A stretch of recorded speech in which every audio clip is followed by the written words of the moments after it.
for heaven's sake.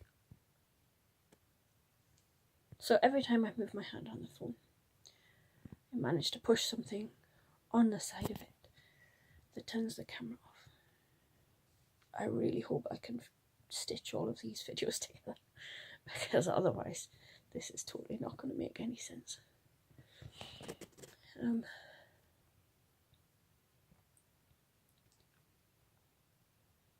Yeah,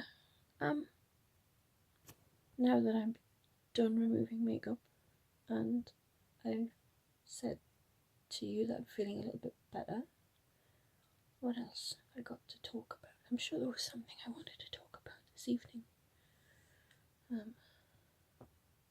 Oh yeah, so when I got back home today, normally I would have been back on Sunday. Stephen brings me back from his on a Sunday evening, and I'm back home the rest of the week.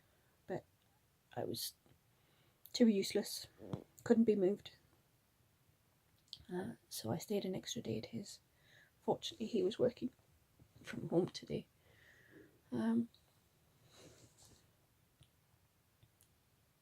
So he's brought me back this evening.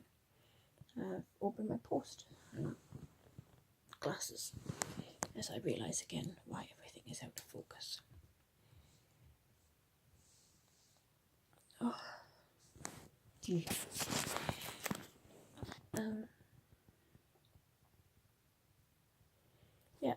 So I got back, opened my post, and as well as a couple of shiny parcels containing false eyelashes and mattifying nail varnish. But I've still got the red sparkly ones on. But you can put this nail polish gel over the top, and once it's set, it makes the nail look matte instead of shiny, and creates some cool effects with it. And my Jeffree Star lipsticks, so that's what I got through the post. But I also got a letter from the Northern General Hospital saying that I have had a referral and an appointment made to see cardiology at the end of May. Yes, you can't believe how happy I am about this. It's only been like nearly 3 years that I've been asking for this. So when you get a formal EDS diagnosis, you really should get almost immediate referrals for checks for a few other things. So people with EDS, specifically people with either classical or hypermobile EDS, are very prone to something called mitral valve prolapse. And the mitral valve is one of the valves in the heart.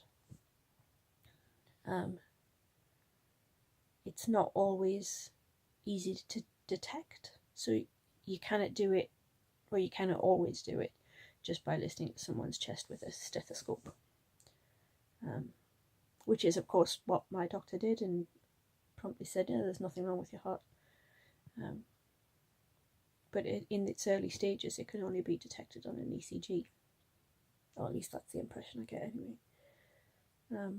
So it's recommended that you're sent for an ECG.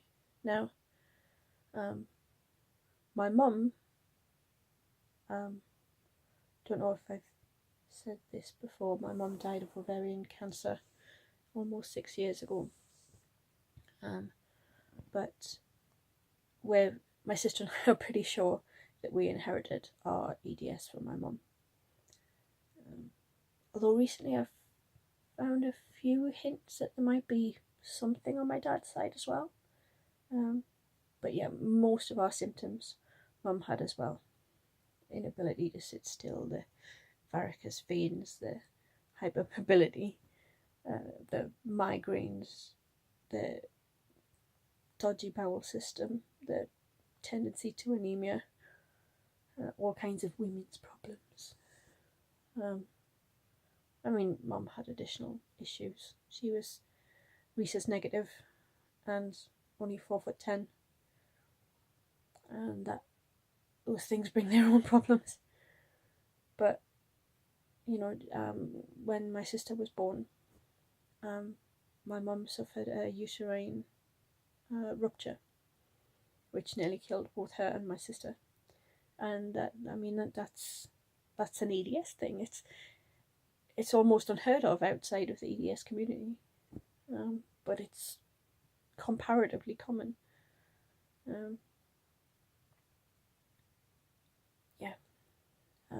But Mum also had what they called a hole in the heart, or that's all she ever called it as well. And my sister recently went for tests and was given a diagnosis of POTS. Now, POTS is a syndrome, positional orthostatic tachycardic syndrome, that is or can be caused by EDS. So it's kind of a comorbidity. And when she went for the tests and the ECG for POTS, they found that she also had a fault in her heart, same as Mum did. But it couldn't have been picked up just listening to your heart with a stethoscope. My sister is a sister on a ward in the infectious diseases unit. She's been through full nurse training. She's, during the course of training, had a lot of people listen to her heart, not to mention doctors, in the course of her treatment. And nobody's picked up on this before. So I'll be more surprised to find that I have no fault with my heart than I will be if I find that I have the same one that my mum and my sister have.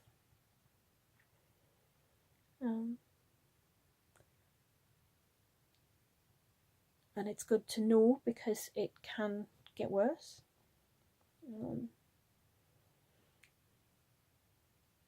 It can be life-threatening. It's unusual for it to be, but it can be. And it's good to know, good to be aware that you have it. And the ECG might also help with getting the POTS diagnosis myself. There was a time when I believed my doctors in that having the official diagnosis didn't make much difference. But I have learned that people pay attention when you tell them that you have a diagnosis. Otherwise, they just dismiss it. It's all in your head. You're making it up. You're dramatising. You've diagnosed yourself with Dr. Google. Yeah, clearly.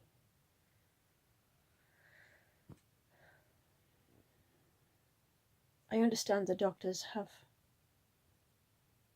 spent a lot of time, energy and money getting their qualifications, but they're not gods. They don't know everything.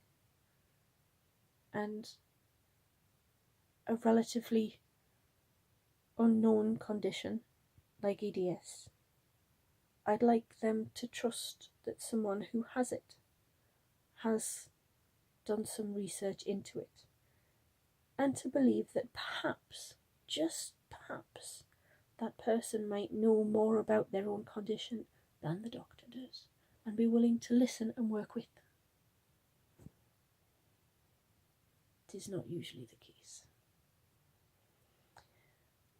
But even though I have to wait until the end of May, which is 6 weeks away, I'm still overjoyed to finally have that referral. I'm not looking forward to the tests. The ECG is fine, but if they do send me for the tests for POTS, then that is something called a tilt table test. And it's just what it sounds like. They stick you on a table and then they tilt it in all directions, like you're on a fairground ride, until you feel violently sick or pass out, or both. And the passing out bit's not so much of a problem, but I have a phobia of vomiting. If I have to go through the nauseous thing, then I'm not going to be able to tolerate it very well. And my assumed POTS, does often trigger nausea. it's worse in the hot weather as well. So much as I'm glad that it's getting warmer again, my joints certainly are glad that it's getting warmer again. I'm not looking forward to the hot weather and not being able to even sit up straight without feeling sick and dizzy. But there's ice cream, so, you know. Right. Having spoken about all of this, I have to be up moderately early in the morning. Moderately early. I have an appointment to have bloods taken at 11:15 in the morning. And I desperately need a shower, as I said earlier, which you'll know if I've managed to stitch all the missing videos together. If I haven't, then you won't. But yeah, it's been coming up on 4 days now since I've been able to wash my hair. So there's no way that I'm going to see any doctors or nurses without doing something about that. So I either need to wash it now before I go to bed, and given it's something after 2 in the morning. Yeah. But I'm more likely to be successful with that than I am actually getting up in the morning with enough time to have the shower. Recover from the shower must allow recovery time. At least half an hour of just lying out, not doing anything.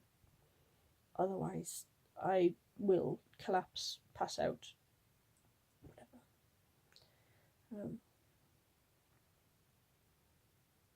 So yeah, if I'm going to shower in the morning, recover from the shower, get dressed, and make it to the doctor's, then I need to be up very early.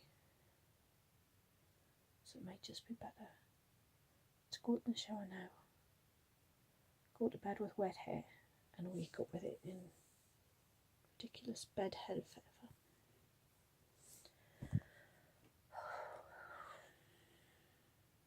Okay, right. That's definitely it for tonight. Good night, guys. See you tomorrow.